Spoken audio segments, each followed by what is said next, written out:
বন্ধুরা, আজ আপনাদের জন্য ডোরেমনের এমন একটা এপিসোড নিয়ে এসেছি যেখানে নোবিতাদের আমেরিকায় শিফট হওয়া ফাইনাল হয়ে যায়। কিন্তু কেন আর কিভাবে এসব হয় তা জানতে ভিডিওটি আপনারা লাস্ট অবধি দেখুন। আর আপনারা যারা এখনো চ্যানেলটিকে সাবস্ক্রাইব করেননি তারা প্লিজ চ্যানেলটিকে সাবস্ক্রাইব করে ফেলুন। তো আজকের এপিসোডের শুরুতে আমরা দেখি স্কুল ছুটি হওয়ার পরেও নোবিতাকে তার টিচার আটকে রেখে হোমওয়ার্ক করাচ্ছিল, কারণ সে হোমওয়ার্ক করে এসেছিল না। তবে নোবিতা অনেকক্ষণ ধরেও ভালো মতো তার হোমওয়ার্কটা কমপ্লিট করতে পারছিল না। তাই এক পর্যায়ে তার টিচার হতাশ হয়ে তাকে ছুটি দিয়ে দেয়। এক্সট্রা ক্লাস থেকে ছুটি পেয়ে নোবিতা খুশিতে ফুটবল নিয়ে খেলতে চলে যায়। কিন্তু ততক্ষণে স্কুলের মাঠ ফাঁকা হয়ে গেছিল, সবাই নিজেদের বাড়ি চলে গেছিল। তাই নোবিতা দৌড়ে বাড়ি গিয়ে কোনো মতে নিজের ব্যাগটা রেখেই নিজের ফুটবল নিয়ে মাঠে খেলতে চলে যায়। কিন্তু মাঠে গিয়ে সে দেখে সবাই সেখানে বেসবল খেলছিল, আর জিয়ানদের টিমে কোনো প্লেয়ার দরকারও ছিল না। তারা নোবিতাকে ক্লিয়ারলি বলে দেয় যে আজকে আমাদের বল কুড়িয়ে আনার লোকও লাগবে না। এ কথা শুনে নোবিতা রাগ করে সেখান থেকে চলে যায়। এবার সে শিজুকার বাসায় খেলতে যায়। কিন্তু সেখানে গিয়ে নোবিতা দেখে যে শিজুকা অনেক তাড়াহুড়ো করে বাড়ি থেকে বের হয়ে যাচ্ছে। সে তার ফ্রেন্ডকে বিদায় দিতে যাচ্ছিল। নোবিতাও শিজুকার পিছে পিছে যায় আর দেখে যে শিজুকা তার ফ্রেন্ডকে কাঁদতে কাঁদতে বিদায় জানাচ্ছে। শিজুকার ফ্রেন্ড আমেরিকায় শিফট হচ্ছিল, তাই তাদের হয়তো আর কোনোদিনও দেখা হবে না। শিজুকা আর তার ফ্রেন্ড অনেক ইমোশনাল হয়ে গেছিল। একসময় শিজুকার ফ্রেন্ড তাকে বিদায় দিয়ে চলে যায়, আর শিজুকা একা দাঁড়িয়ে কাঁদতে থাকে। এসব দেখে নোবিতা ভাবে, যদি আমিও আমেরিকায় চলে যাই তাহলে হয়তো শিজুকা সহ সবাই আমাকেও এভাবে গুরুত্ব দিবে আর আমার জন্য চিন্তিত হয়ে যাবে। নোবিতা তখনই শিজুকার কাছে গিয়ে তাকে বলে যে সেও আমেরিকায় শিফট হচ্ছে। এমন সিচুয়েশনে নোবিতার এমন কথা শুনে শিজুকা বিরক্ত হয়ে বলে যে সবসময় মজা ভালো লাগে না। তারপর শিজুকা রাগ করে সেখান থেকে চলে যায়। শিজুকার থেকে পাত্তা না পেয়ে নোবিতা এবার মাঠে চলে যায় আর তার বন্ধুদেরকে বলে যে সে আমেরিকায় শিফট হয়ে যাচ্ছে। কিন্তু সেখানে কেউ তো নোবিতার কথাই পাত্তা দেয়ই না, বরং সুনিও বলে যে তোমার মতো দু একজন বোকা ছেলে এ দেশ থেকে বিদায় হলে সবারই উন্নতি হবে। এসব কথা শুনে তো নোবিতা এক দৌড়ে বাসায় চলে যায় আর কাঁদতে কাঁদতে ডোরেমনকে সব ঘটনা খুলে বলে। সে রাগে অভিমানে ডোরেমনকে বলে যে তুমি এবার যে কোনো মূল্যে আমার কথাটা সত্যি করে দাও। আমি দেখতে চাই যে সত্যিই কেউ আমার পরোয়া করে কিনা। নোবিতার এমন অবস্থা হয়ে গেছিল যে ডোরেমন তাকে হেল্প না করে পারে না। ডোরেমন তাকে হ্যালো বক্স বের করে দেয়। নোবিতা তখনই হ্যালো বক্সের টেলিফোনে বলে যে আমার ফ্যামিলি কালকেই আমেরিকা শিফট হবে। সাথে সাথেই হ্যালো বক্স তার কাজ করে দেয় আর নোবিতাদের বাড়ির টেলিফোন বেজে ওঠে। নোবিতার মা কল রিসিভ করে শোনে যে নোবিতার বাবা টেলিফোনের ওপাশ থেকে বলছে দ্রুত প্যাকিং সেরে নাও, আমাকে অফিস থেকে অবিশ্বাস্যভাবে আমেরিকায় ট্রান্সফার করা হয়েছে, কালকেই আমাদেরকে আমেরিকায় শিফট হতে হবে। এ কথা শুনে তো নোবিতার মা পুরাই থ হয়ে যায়। এত দ্রুত সে কিভাবে সব প্যাকিং করবে কিছুই বুঝতে পারছিল না। নোবিতার মা দিশেহারার মতো সব জিনিসপত্র গোছাতে লাগে। এবার নোবিতা খুশি হয়ে তার বন্ধুদের রিয়াকশন দেখতে চলে যায়, কিন্তু ডোরেমন তাকে আটকায় আর বাড়িতেই অপেক্ষা করতে বলে। সে বলে যে আগে রুমারটা ছড়াতে দাও, তোমার বন্ধুরা যখন নিজে থেকেই তোমার কাছে আসবে তখন তোমার আসল মজা লাগবে। তাই নোবিতা নিজের ঘরে গিয়ে অপেক্ষা করতে থাকে আর ভাবতে থাকে যে শিজুকার রিয়াকশন কেমন হবে। বেশ কিছুক্ষণ পরেই নোবিতাদের বাসায় কেউ আসে। নোবিতা ভাবে যে নিশ্চয়ই শিজুকা এসেছে। সে অনেক এক্সাইটেড হয়ে তার সাথে দেখা করতে চলে যায়। কিন্তু নিচে গিয়ে তারা দেখে যে জিয়ান নোবিতাকে বিদায় জানাতে এসেছে। আমাদের স্ট্রং আর ভয়ঙ্কর পাজি জিয়ানও নোবিতার চলে যাওয়ার খবর শুনে কান্নাকাটি শুরু করে দেয়। সে নোবিতাকে বলে যে আমেরিকান ছেলেদেরকে আবার তোমাকে বুলি করতে দিও না, ইত্যাদি ইত্যাদি। শেষমেশ জিয়ান নিজের কান্না থামাতে না পেরে সেখান থেকে দৌড়ে চলে যায়। জিয়ান যাওয়ার একটু পরেই সুনিও নোবিতার সাথে দেখা করতে আসে। নোবিতা এবারও শিজুকার বদলে সুনিওকে আসতে দেখে হতাশ হয়। তবে আজকে সুনিওর চোখে মুখে গিল্টি ফিলিংস ক্লিয়ারলি বোঝা যাচ্ছিল। সুনিও বলে যে এতদিন আমি তোমাকে আমার কোনো জিনিস ধার দেইনি, এটা অন্যায় হয়েছে। সুনিও নোবিতাকে অনেক করে সরি বলে আর অনেক খেলনা কমিক বুকস তাকে গিফট দিয়ে চলে যায়। সুনিও যাওয়ার পরই ডেইগি সুগি নোবিতার সাথে দেখা করতে আসে। নোবিতা অনেক শর্ট টাইমের মধ্যে চলে যাচ্ছে, তাই তার জন্য বড় কোনো ফেয়ারওয়েল অনুষ্ঠান করা সম্ভব না। কিন্তু ক্লাসের মনিটর হিসেবে আগামীকাল সে নোবিতার সব ক্লাসমেটদের নিয়ে আসতে চায় নোবিতাকে বিদায় জানানোর জন্য। ডেগিসুগি চলে যাওয়ার পর নোবিতা আর ডোরেমন ভয় পেয়ে যায়, কারণ তারা এত কিছুও এক্সপেক্ট করেছিল না। ডোরেমন এখনই এসব থামাতে চলে যায়, না হলে খামাখাই সবার আরও ঝামেলা হবে। কিন্তু নোবিতা ডোরেমনকে আটকে দেয় আর বলে যতক্ষণ না শিজুকা আসছে ততক্ষণ এসব কিছু এভাবেই চলবে। এই সময় নোবিতার টিচার তাদের বাসায় আসে। তিনিও নোবিতার চলে যাওয়া নিয়ে বেশ চিন্তিত ছিলেন। তিনি নোবিতাকে অনেক ভালো পরামর্শ দেন আর বিদেশ গিয়ে এমন কাজ করতে নিষেধ করেন যেটাতে এদেশের নাম খারাপ হবে। তিনি নোবিতাকে একটা ইংলিশ লার্নিং সেট গিফট দিয়ে চলে যান, যাতে নোবিতা আমেরিকায় গিয়ে অন্তত ইংলিশে কথা বলতে পারে। এবার নোবিতা বিরক্ত হয়ে যায়, শিজুকা কেন যে এখনো আসছে না। এই সময় শিজুকার মা বাইরে ময়লা ফেলতে গিয়ে দেখে যে শিজুকা মন মরা হয়ে বাড়ির বাইরে দাঁড়িয়ে আছে।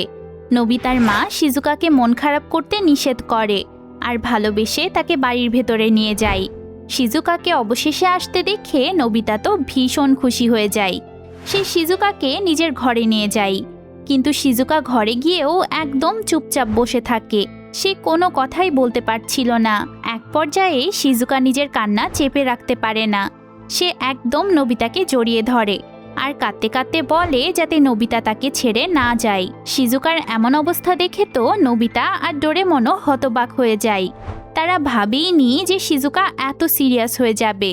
এক পর্যায়ে শিজুকা কান্না থামাতে না পেরে দৌড়ে সেখান থেকে চলে যায়।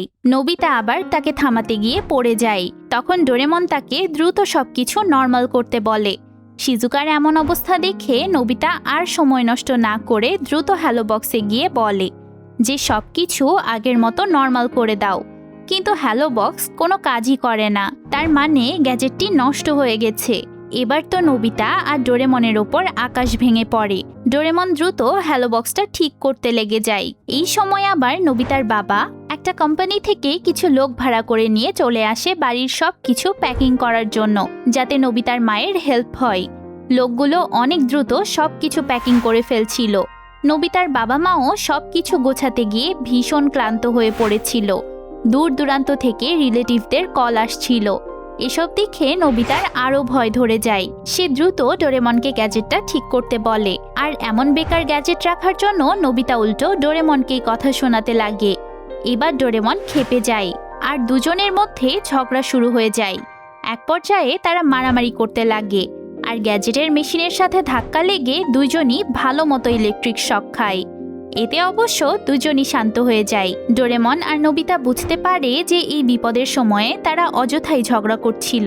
নোবিতা বলে যে আমেরিকায় যাওয়াটা হয়তো অতটাও খারাপ না, আর ডোরেমন সাথে থাকলে সবকিছু ইজি হয়ে যাবে। এরপর নোবিতা তার কাছে থাকা শিজুকার কিছু বই তাকে ফেরত দিতে চলে যায়। তাড়াহুড়োতে তখন শিজুকাকে শেষবারের মতো গুড বাইও বলা হয়নি। তবে শিজুকার বাসায় গিয়ে নোবিতা দেখে যে শিজুকা বাসায় নেই। তাই সে প্লেগ্রাউন্ড, বড় মাঠ, স্কুল, ব্রিজ সহ সব জায়গায় শিজুকাকে খুঁজতে থাকে, কিন্তু কোথাও তাকে খুঁজে পায় না। এভাবে বিকেল গড়িয়ে সন্ধ্যা হয়ে যায়। একসময় নোবিতা পার্কে গিয়ে দেখে যে শিজুকা পার্কে মন খারাপ করে বসে আছে। এতক্ষণ পর শিজুকাকে দেখে নোবিতা এত এক্সাইটেড হয়ে তার কাছে যেতে লাগে যে পড়ে গিয়ে নোবিতার প্যান্টটি খুলে যায়। নোবিতার কাছে নিজের বইগুলো দেখে শিজুকা বেশ অবাক হয় আর বলে যে এগুলো ফেরত দেওয়ার জন্য তুমি এত দূর এসেছো। শিজুকা নোবিতার সামনে তখন ওভাবে কান্না করার জন্য তাকে সরি বলে। তারপর তারা হাঁটতে হাঁটতে বাড়ির দিকে রওনা দেয়। শিজুকা অনেক মন খারাপ করেছিল। পথে সে কোনো কথা বলছিল না। হঠাৎ করেই শিজুকা আবার কেঁদে ফেলে আর বলতে থাকে যে তার বাবা যখন বিদেশে চলে গেছিল তখনও তার এরকমই মন খারাপ হয়েছিল। শিজুকার এমন ইমোশনাল অবস্থা দেখে নোবিতারও অনেক কষ্ট লাগছিল। সেও এবার কেঁদে ফেলে। নোবিতা বলে যে সেও শিজুকার থেকে আলাদা হতে চায় না, সে সবসময় শিজুকাকে মিস করবে। তখন শিজুকা নোবিতাকে শান্ত করতে থাকে আর বলে যে একদিন নিশ্চয়ই আবার আমাদের দেখা হবে। এরপর তারা একসাথে বাড়ির দিকে রওনা দেয়। নোবিতা তাকে শেষবারের মতো গুড বাই দিয়ে বাড়িতে চলে যায়। পরদিন সকালে নবিতাদের এয়ারপোর্টে যাওয়ার আগে পুরো এলাকার লোকজন তাদের বাসার সামনে চলে আসে। নবিতার পুরো ক্লাসের তরফ থেকে ডেইগিসুগি নবিতাকে গিফট আর ফ্লাওয়ার্স দেয়। জিয়ান, সুনিও আর শিজুকার মা নবিতার মাকে কিছু গিফট মানি দেয়। সবাই শেষবারের মতো নবিতাদেরকে বিদায় জানাতে এসেছিল। ওইদিকে ডোরেমন সারা রাত ধরে চেষ্টা করছিল হ্যালো বক্সটাকে ঠিক করার জন্য, কিন্তু শেষবার ট্রাই করেও সেটাকে ঠিক করা গেল না। এদিকে যাওয়ার সময়ও হয়ে গেছিল। জিয়ান নবিতাকে এসে বলে যাতে নবিতা তার ইচ্ছা মতো ধোলাই করে। এরই মধ্যে নবিতার টিচার দৌড়ে আসে নবিতাকে বিভিন্ন অ্যাডভাইস দেওয়ার জন্য। তাই নবিতা দৌড়ে সেখান থেকে পালিয়ে প্লেগ্রাউন্ডে চলে যায়। জিয়ানও তার পিছে পিছে সেখানে যায় আর তাকে অনেক করে রিকোয়েস্ট করে যাতে নবিতা তাকে মন ভরে মেরে নেয়, না হলে এতদিন ধরে বুলি করার জন্য সে সারা জীবন নবিতার কাছে ঋণী হয়ে থাকবে। এত বড় ঋণের বোঝা সে বেয়ার করতে পারবে না। জিয়ানের অনেক জোড়াজুড়িতে নবিতা তাকে একবার মারে, কিন্তু জিয়ান তাকে কন্টিনিউয়াসলি মারতে বলে। ওইদিকে ডোরেমন যখন হ্যালো বক্সটা ঠিক করা নিয়ে ব্যস্ত ছিল তখন একটা ইঁদুর তার সামনে চলে আসে। এতে ডোরেমন ভয় পেয়ে হ্যালো বক্সের মধ্যেই লাফালাফি শুরু করে। একসময় ইঁদুরটা তো চলে যায়ই, তাছাড়াও এত লাফালাফি করার জন্য হ্যালো বক্সের যন্ত্রপাতি ঠিক জায়গায় সেট হয়ে যায় আর সেটা একদম ঠিক হয়ে যায়। এবার ডোরেমন দ্রুত হ্যালো বক্সের টেলিফোনে বলে যে সবকিছু আবার নর্মাল হয়ে যাক। সাথে সাথেই মিস্টার নবির অফিসের গাড়ির ড্রাইভারের কাছে কল আসে। ড্রাইভার মিস্টার নবিকে জানায় যে প্রেসিডেন্ট হঠাৎ করেই মিস্টার নবির ট্রান্সফার হওয়াটা ক্যান্সেল করে দিয়েছে। এই খবর শুনে তো মিস্টার নবির ফ্যামিলি থেকে শুরু করে পুরো এলাকার লোকজন বোকা সেজে যায়। তারা বুঝতে পারছিল না যে তারা খুশি হবে নাকি এত মেন্টাল, ইমোশনাল আর ফিজিক্যাল প্রেশারগুলো বেকার যাওয়ার জন্য দুঃখ করবে। ওইদিকে নবিতার তো আরও খারাপ অবস্থা হয়েছিল। জিয়ানকে এতক্ষণ ধরে মেরে ভর্তা বানানোর পর জিয়ান যখন জানতে পারল যে নবিতার কোথাও যাওয়া হচ্ছে না, তখন সে নবিতার কি হাল করেছিল তা তো আপনারা বুঝতেই পারছেন। তো বন্ধুরা, নবিতাকে এভাবে বিপদে রেখেই এপিসোডটির এন্ডিং হয়। ভিডিওটি কেমন লাগলো তা আমাকে অবশ্যই কমেন্টসে জানাবেন। আর ভিডিওটি আপনারা এখনও যারা লাইক করেননি তারা প্লিজ লাইক করে ফেলুন। দেখা হবে পরের ভিডিওতে। টাটা।